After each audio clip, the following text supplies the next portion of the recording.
কোনো চার চারও মাথায় রাখতে হবে না, তোমরা যে কোনো একটা লাইন বলো, সেটা যদি চার চার হয় ভালো, না হলে আমরা সেটাকে চার চার করে নেব। বৃষ্টি পড়ছে, সে একটা ছড়া পড়েছে তোমরা, বৃষ্টি পরে টাপুর টুকুর নদে এলো, বা মনে আছে? ওটাও দেখো ছড়া, ঠিক আছে?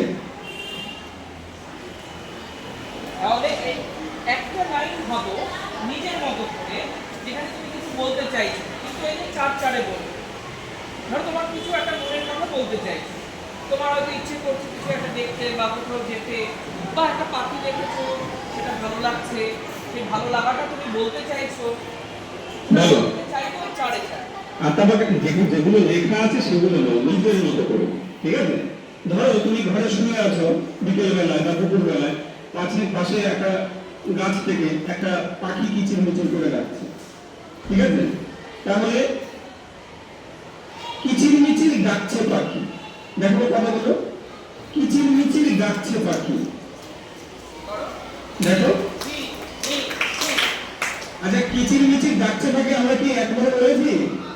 কতটুকু বলেছি? কিচির মিচির ডাকছে পাখি, তাহলে কি মিচির হলো চার, ডাকছে পাখি, চার চার হয়ে গেল।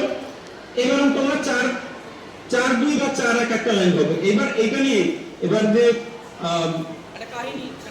একটা মনে মনে একটা গল্প তোমাকে ভাবতে হবে। গাছে যে পাখিটা যে ডাকছে, কোথায় ডাকছে, কোথায় ডাকছে, কোথায় ডাকছে, কোথায় ডাকতে পারে?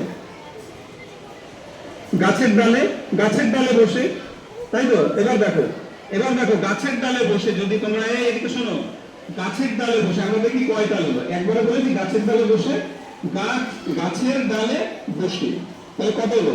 গাছে ডালে বসে, 4 যোগ 2 হলো। তাহলে পুরো আমাদের যে দুলাইন কি হলো, তোমরা লেখো খাতায়। এই অংশটা দেখো যেটা বললেন, এখন কিচির মিচির ডাকছে পাখি, স্যার লিখেও দিচ্ছেন।